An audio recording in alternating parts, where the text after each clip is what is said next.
OTB Sports, in association with Guinness, celebrating the return of International Rugby. #Guinness time. Drink responsibly. Visit drinkaware.ie. Welcome back. As we celebrate the return of International Rugby, OTB Sports have teamed up with Guinness to welcome what will hopefully be an amazing summer of rugby moments that you can make with some friends. As the Vodafone Summer Series kicked off today, we are live from the Guinness Storehouse across OTB social channels, and we're here to chat a post-match reaction to Ireland and Japan. It did finish Ireland 39 and Japan 31. It was a win for Ireland. A close and a tight contest, Liam, and it was a hard fight in the end. Yeah, it's really difficult to frame this as a kind of a first game of the season, if you like. For a start, there was 9 tries scored. Ireland scored 5. So any day Ireland scores 5 against a quality opposition and wins, we should be applauding. Of course we should. And 11, 12 and 13 scored, so 3 backs. But I think Beelam's try just in injury time of half-time was crucial to today's performance, because it gave Ireland a real going back into the dressing room. It made the conversation at half-time repair part of the damaged areas, which they did, and then they came out, and it was a very different second half. Now the scores kind of slowed a little bit, but if you swap the jerseys and Ireland were playing like Japan, you'd say that's the team I want to follow, because Japan are just wonderful to watch. And Ireland had to negotiate an awful lot to get through it. Japan's defence, I thought, was ferocious. They flew off the line. I thought Ireland's midfield struggled to figure out how to match that, and Ireland tactically struggled how to figure out that. And obviously we've a world-class line-out exponent here who'll talk us through. But the line-out that was broken was very damaging, and when it was fixed, it became a huge asset, because Gibson Park at number 9, I thought he was probably Ireland's best attacker. They had an attacking ploy clearly to set up a midfield and make a big a blindside as they could, and then attack down the blindside, and Gibson Park led the way like that. Josh van der Fleer was outstanding.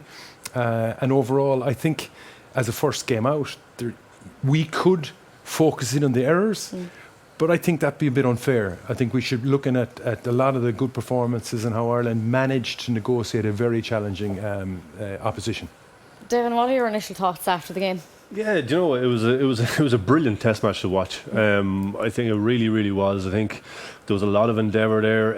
I think the lads put in a great shift. You know what I mean? There was a intensity to it. But again, there were little errors and little stuff that just didn't click. And I think we said beforehand that there might be a little bit of rustiness, which I think there was in the first half.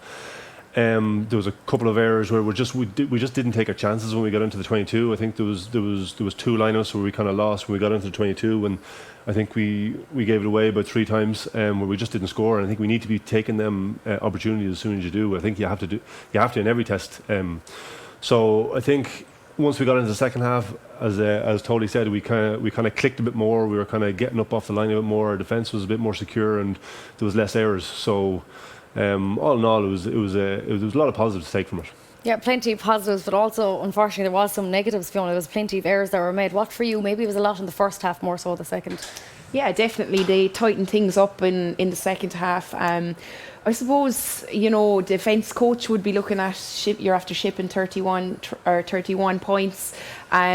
Japanese, we spoke about them earlier, they have the ability to unlock defences. They're outstanding. Their offloads in the first half were amazing, but for me, I think some of the errors in defence were like easily fixable, but very, very like pillars at blinds weren't there. It was kind of just stuff that maybe we hadn't seen Ireland do in the past, and I think a lot's got to do with that. Was that offload game by Japan, because we, as Irish players, you saw them, they were biting in on that and getting caught in to try and stop the offload, but they seem to be getting the ball away. So, we spoke about Japan. We said that they were going to be, exciting to watch. They brought that. They were so exciting to watch, and Ireland came away with the win. They ground them down, and basically they put in a big shift, I think, physically in the second half. And Ireland defensively, they got more width in their defence, and I think that really kind of stopped the Japanese going as wide then.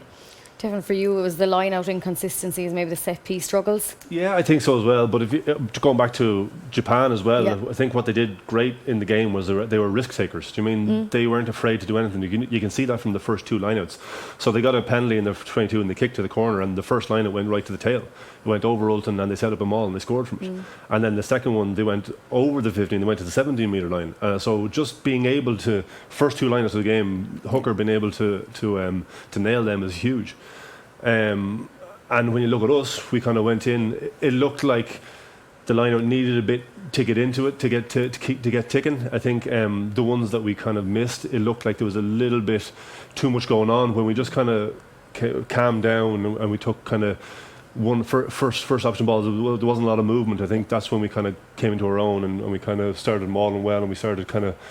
We did it well. Was obviously they did a 5+1, and Josh went on the ball, and then there was a dummy drive, and he went off and he hit McCluskey hitting it up and stuff. So stuff like that. Once we started clicking, it just kind of clicked better in the second half. Yeah, and I think as well, just on that, I think watching the game last week against the Lions, Japan didn't go up defensively much in the line-out, and Ireland, I don't know, maybe they looked at that video and, you know, it just seemed that Japan really attacked the Irish line-out, and they were going up in 2 pods, 3 pods. But as Devin said, when Ireland got in and we went quick and it was quick ball, less movement, that's when we really did damage, I think. Yeah, it was like an awful lot of analysis goes in prior to the game, but ultimately the players on the pitch have to start figuring out these challenges as these hurdles are coming away, and there were very fast hurdles coming at them, and halftime came at a really important time. I know it's ridiculous 40 minutes in, but it came at a really important, that score came at a really important time, because I think Ireland really struggled how to deal with the onslaught that they faced. They would not have expected that their line-out would have been, not that it was messy, that it was actually the ball was pilfered. They wouldn't have expected the clean catches that Japan would have got.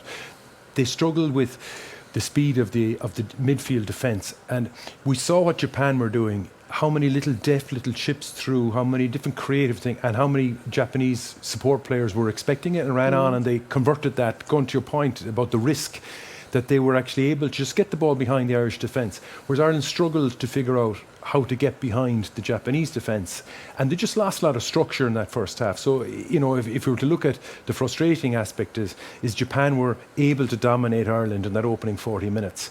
And the points you made before the game, you know, how does 12 days versus preparation, how does no match, and then Japan had a match, and you could see an awful lot of that evidence that Japan were really in a much more healthy place, and it took time for the Irish management possibly, and certainly the team leaders, to figure out what to do next. And I think, Devin, you're spot on. The line-out you mentioned where Josh van der Fleer went in and took it, in other words, Ireland won the ball, brought the ball down, engaged, but didn't engage. They moved the point to contact, and I think the one you're talking about is McCluskey, but Doris was also out in midfield as well. So they shifted the ball away from where Japan, and they tried to make the defence difficult. They took a long time to figure out those things, and when they did, they obviously, the calibre player Ireland had, they were able to get parity, and then better than parity, they scored 5 tries against them. You can see if you do something and it works, and you shouldn't be afraid to go back to it again. But they kind of did the same thing about 3 or 4 times, just differently. So one, Josh took it and he passed it, and one, he took it and he popped it to Ronan Kelleher coming around, and Ronan Kelleher had no one in front of him, so he just kind of trucked it up. And another one, they obviously hit McCluskey. So if something is working, you shouldn't be afraid to go back to it time and time again. It's kind of what happened. Like they threw one to Pete in the middle line out with no movement, and it was straight up, straight down. So we did that 2 or 3 times. Do you know what I mean? So I think it's, once you find something that works, you should stick to it. Did the Ireland players realise they'd be under so much pressure from the Japanese, do you think? I would imagine going into it, they've, as we talked about them training together for a long time, and I'm sure they watched the match last week, and they know they're very physical, you know, a physical pack. Like they outweigh the Irish pack. They are big guys. But I think Ireland, I think it was that first try by Japan, the Irish defence of their maul was very, very poor, but it's like something clicked after that. They seemed to get their settings up, and they set up in that and kind of stopped a few Japanese mauls. So it was almost, you know, they hit the ground running, they got the try, then Japan came back, but I think they kind of sorted it out then after that, physically anyway, especially in the line out of maul. What's just amazing to watch is regardless of the number in the Japanese back, every time one of the players gets the ball, all he's thinking is opportunity, that this is an opportunity to add value to the ball. And like Ireland dominated field position and possession, yet what Japan were able to kind of create through through heavy traffic, through little offloads, through creative running, through ambition, like some of the offloads are outrageous, like, you know, coaching in Ireland, some coaches in Ireland would struggle to encourage that because there's a period of time where that's not going to work and you're going to lose matches. And we saw, for example, Caelan Doris, I think he had a bit of a wagga at one stage. McCluskey had a couple. But is it wrong for them to try it? Personally, it isn't. But we have to build those mistakes into a performance because you have to allow was the right decision to look for the offload? It was. Was the execution up to standard? It wasn't. But that should follow, you know. So you have to build in some element of a rustiness, but also you want to encourage what Japan are doing, which is phenomenal, what they're achieving on relatively little possession and all the other bits and bobs. So it was wonderful to watch. Yeah, they like to keep the ball alive. You can see it. That's like their ethos, their mentality is like, if you can get your hands out, keep that ball alive. And I think that does work for them. But we also saw a couple of times where they gave up a lot of possession inside in their 22, trying to ship it wide and offloading where it didn't work out. So I suppose it's trying to get that balance. It's exciting to watch, but for me as a coach, you was saying I love keeping the ball alive as well. But I think there is there is a place to do it, and sometimes it's not inside in your own 22. Is that a confidence thing though, Devin? You know, you're mentioning all the risks that you can take, and it's probably a confidence thing. Do I go for it? Do I not go for it? And if you go for it and it works, great.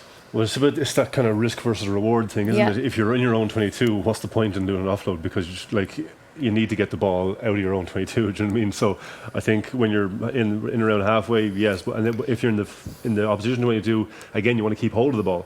So that's kind of one thing that we've been kind of taught over the years, is literally if you get into the opposition 22, you need to hold on to the ball. Okay. But again, that's obviously not what Japan are taught. I mean, so they're taught to keep the ball alive. But yeah, again, it's risk versus reward, like of when to do it, when to not. You mentioned the halftime came at a perfect stage. What do you think we're talking about halftime that they need to go on and drive on with? Well, there's the obvious line-out we've discussed. You know that it wasn't necessarily the line-out malfunctioned. It just wasn't that Japan's competition in the air was very damaging. Yeah. And I think they got a little bit complicated, as Devin was saying, and they went to more speedy, simplify it and speed it up. And that's going to be very difficult to beat. There was that consistent attacking concept, which was Ireland off those now line-outs that they got the platform. They attacked not quite in the midfield, but kind of between midfield and say maybe 30 metres from the touchline, and then they immediately, like the amount of times Gibson Park attacked on the right-hand side, and he made great ground. But it was obviously to try and isolate defenders, Japanese defenders, in a sense. The other things that they were talking about, they were losing the offload battle. So the type of tackle Ireland were, and of course, tackle is the height of the tackle is very, for all the obvious health reasons, is very much a fore. But Japan were getting offloads, and they were really hunting. And even at worst, like when their carry was a failure, when they hit the deck, their placing of the ball, they fought brilliantly on the deck to give their halfbacks really quick balls. So Ireland needed to slow that down. They needed to get more. And you saw when Coombs came on, 10 minutes, you saw how often he was really targeting, trying to slow down the Japanese. So there was clearly evidence that Ireland understood what was happening to them, and there was evidence that they understood what they needed to do to get the win. And for that, there's huge congratulations. We will talk about the replacements in just a little bit, but for you, Joey Carberry today, how do you think he played, Fiona? Yeah, I thought he did a good game. I mean, I would have liked to, he had to move position, had to go into full back. I'm sure he would have liked a bit more time at 10, but in general, I thought earlier on we spoke about the Japanese doing a few chip throughs. He had a few nice little ones himself. There was a lucky bouncing one, but that's the name of the game. Caught it. He really tried things early on.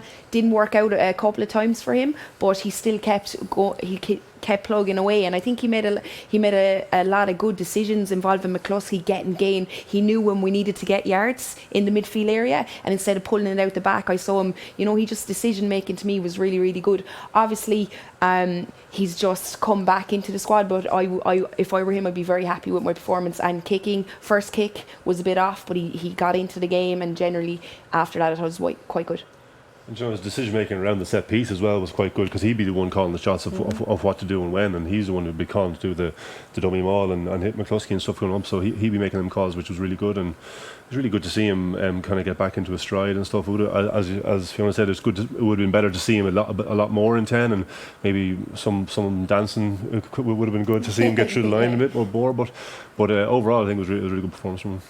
Josh van der Fleer was named man of the match, and I think you would have all agreed there, but Liam, you would have as well. Well, he's a super player, and he's an example of listening to a key message, whatever that message was. But it was something, I'm paraphrasing, it was something like, you need to carry the ball, and when you are carrying the ball, you need to be much more effective. What we saw for the try, I know he was helped by two meaty boys from Kilcoyne, and I think it was a Phelan Beelum kicked in. There's no harm having that weight coming in behind you, but he now very much survives those hits, and for a relatively small guy, that's a huge compliment to his learning curve. And in the last number of months, and factoring injuries and all that, he's become a really, really important ball carrier, and he's doing it on his terms. For a relatively small guy, it's great to see, and it's huge, because for the other, like when you saw Gibson Park running down the blind side, as a forward, that's like, you're flagging, your energy's down, and you're running forward. To have a guy like Van der Fleer getting that forward is hugely helpful to the rest of the pack, who can just pile in and get into their shape. And that's when Ireland weren't dominating that ball carry, they struggled with their shape. What Josh really excels at in his game, and you can see it if you just look at him, it's how low he goes to the ground and everything he does. So when you see him carrying, he goes down, he uses the power in his leg, and he just be as dynamic, and he gets under the defender. He does it when he's carrying the ball, and he does it when he's rucking, he does it when he's tackling. So just how low he goes to the ground, and how he works is brilliant. And he's obviously worked in the past year or two to get really good in it, and his ball carrying has come to a different level this last year.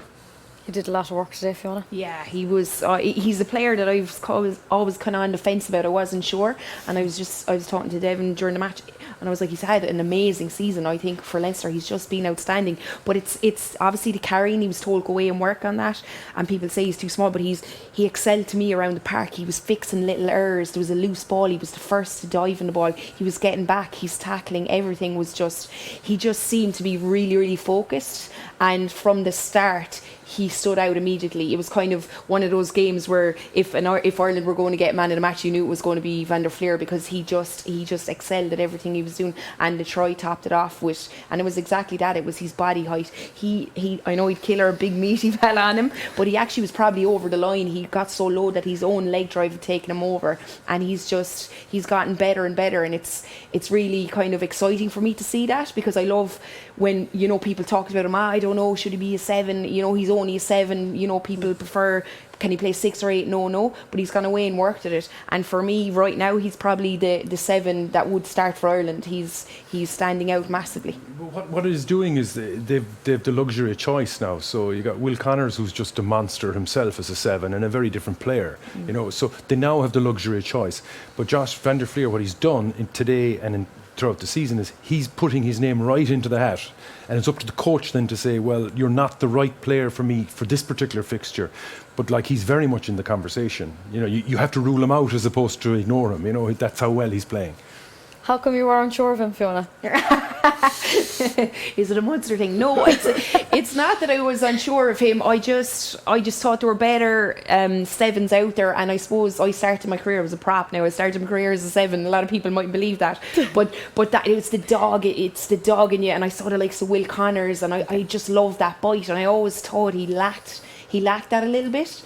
And was just kind of, there. Obviously, he'd be there rocking and everything, but it was just his ball carry, everything has excelled. And just watching him this year, he's really grown into that type of player. And I think he had a turnover today as well. So he's definitely grown into that spot. So nothing against Josh, but I just think he's really worked hard himself, I would imagine, and he's playing great rugby at the minute. Yeah, we did mention the changes earlier on. There was some changes made about 60 minutes into the game, and we did see Coombs, of course, coming on for his first cap with 10 minutes to go. I mean, what can anyone do with 10 minutes to go, Devin? It's unfortunate there was only 10 minutes. You'd love to see more of him. It's not up to him how many he gets, and it's up to him just to take the opportunity and do what he can in them 10 minutes. Yeah. But that's his first cap in the bag. It's the first of many, I'm sure. He did what he could, as Tony said. He was trying to slow down the ball as best he could. He tried to get involved. Hopefully he'll get a few more minutes next week. Fingers crossed. Hopefully he'll get a lot more caps now. He's like a hybrid of the great Anthony Foley, God rest him, and CJ Stander. Like, he has that kind of hybrid body shape, and he has that.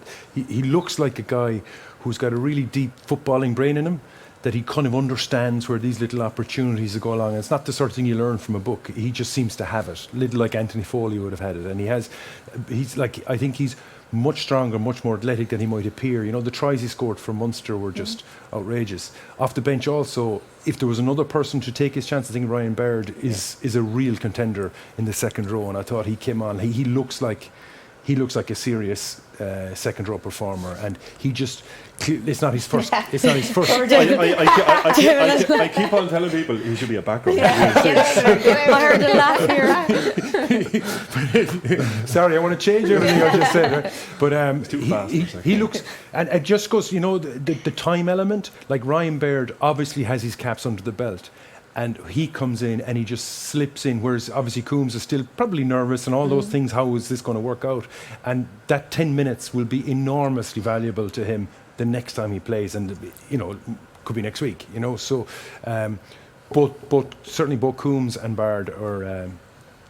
Yeah, and with Baird as well, I find sometimes when he comes on and he can be like, and he makes a big hit, you know, he's gonna play well. He seems to be, I don't know him personally, but he seems to have that kind of mentality. You have some players, and he came on the pitch, and I think his first hit was absolutely massive, and it built his confidence, and you could see it. And Devin talked about his speed there. I think there was an error up on the right, and it was chipped through, and he was one of the first players back to get back there, pick up the ball, and danced his way across the pitch as well, and avoided a tackle with a handoff. So he has it. I'd like to see a lot more of it, but he definitely took advantage of the time he got on the pitch today. Well, you were excited to see him. You mentioned him before the game. You know, he's only 23 years of age. I mean, I think he's debuted in 2018, but last year he really came to light.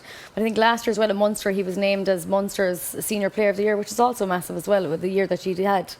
Coombs. Yeah, Coombs. Yeah. Sorry, no, yeah, exactly. Like, he's exciting to watch. I suppose from a Munster point of view, everyone was, what do we do when CJ's gone? You know, there's no 8 there. But he came in this season, and himself and Casey with Munster were like a revelation, and he just took his spot. There was a time near the end of the season where I spoke to people, and you didn't know would you start Coombs or CJ at 8, and that's a very big thing to say, you know, when it's your first senior season starting. Like, he took his chance, and it's exactly like Liam said. I always find he finds himself in the right place. You see him; he's always there for the old pick and go on the line. He gets his tries, and he's really good off the back of the scrum as well. He can accelerate onto the ball. So I would like to see him use him a bit more with Munster, but very exciting player, I think.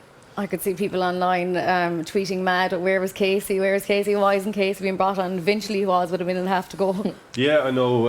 Again, he's a player at the start of his international career, which hopefully he'll get a lot more caps under his belt. I think a lot of it would have to do with, there was a couple of injuries, and he was the last player on the bench. So, like, if there had been another injury, there wouldn't have been anyone else to come on. That could have been part of it. Again, I would like to see him get a bit more game time, but again, he's another very exciting prospect. Yeah. Right, Liam, you were singing Japan's praises before we went into this, and rightly so. Let's take a look at them. I mean, they're so enjoyable to watch. Yeah, and I like the kind of the P's, you know, the precision and the pace of their game is just like, and I think it's almost irrelevant the number on their back. Every time a Japanese player is on the ball, he's looking it's not that he's looking, it's he believes he's going to add value to it.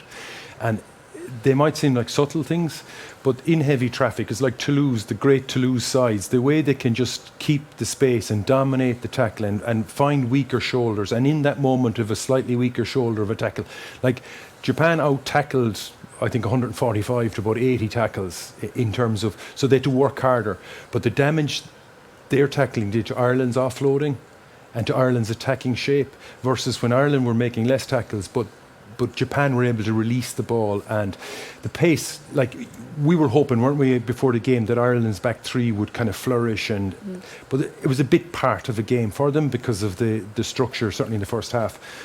But the back three for Japan, boy, do they impact, like, are they involved? They're involved so much, and their out half was able to bring them in, a lot of those creative kicks, and a lot of, if you take, say, someone like a Leach, when he's, depending on the shape across the field, but when he's setting up a pod, he looks to sell the carry first, and then he's pulling the ball out the back. So he's fixing a number of Irish defenders just for a moment, and the ball is being passed, and the speed with which it gets to a player in greater space. And I kind of tricked Ireland's defence, which lacked, I suppose, to a sense, that pressure game, and allowed Japan to kind of flourish in a way. But I just think from line-out steals against Ireland, from a pretty solid scrum, from the pace of their half-backs, from getting their back three into play, and some of the scores were outrageous. Like, they were just, stand up and applaud. That's just absolutely fantastic. So anyone in any form of sport should applaud. If you never saw rugby before and you watch them, you say, wow, these people, I like watching these guys.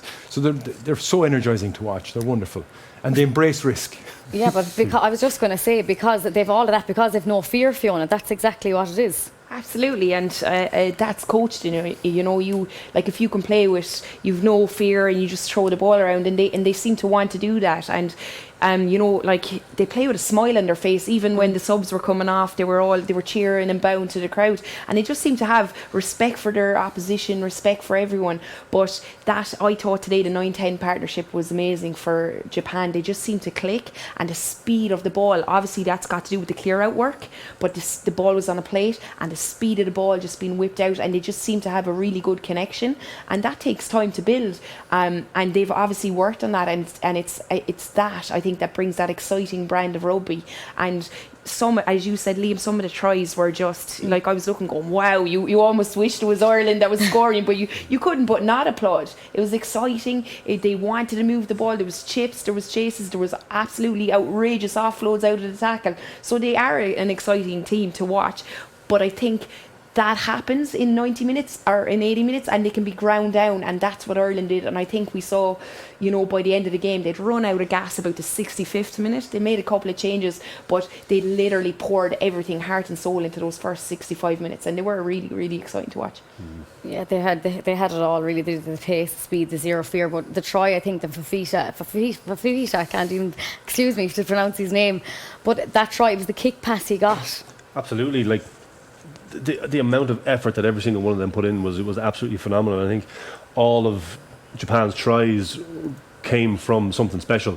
Whereas if you look at kind of the Japan's tries versus Ireland tries, Ireland built their scores. We built them really well. We kind of got a penalty, kicked to the corner. We built it from mauls, and we kind of worked well. And then whereas all Japan's tries came from phenomenal kick passes and out the back doors and offloads and stuff. So it was very kind of contrasting. But again, we won the game. Do you know what I mean? Because we kind of stuck with what we needed to do, and we kind of got in their face a bit in the second half. All came off the line. Our defence started getting on top in the second half. So, but again, it was just a phenomenal game to watch, to be honest.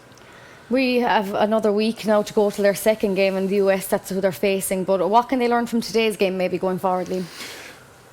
Well, at the start of this half hour, we were like, how do you frame today's fixture? 9 tries scored, Ireland scored 5, 3 from the backs and 2 from the forwards. You kind of say, wow, that's not a bad effort. A lot of rustiness in the first 40 minutes. I think the players themselves and the management will be pretty harsh on those things. I think a couple of players are going to struggle on selection as a result of that struggle because of the opportunity. But it's a massive building block, to beat England, and then the next game out you win again. You just keep, and with momentum of success, you can then broaden the game plan. But if you start losing these games, it's very difficult from a management point of view to keep selling the ideology if you're losing. So winning is so important. It really is so important, and it'll give those guys a huge fill-up for next week.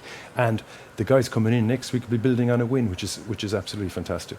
Yeah, the US are out tomorrow against England on the 4th of July of all days. Can you imagine the celebrations there? Which is, I don't know if you've been in America for the 4th of July, but it's pretty wild out there, Fiona. Absolutely crazy, yeah. I've been there a few times, but look, I mean, like USA, I think there will be a different team out next week. That's no disrespect to USA. I feel like this week was kind of the strongest team possible picked.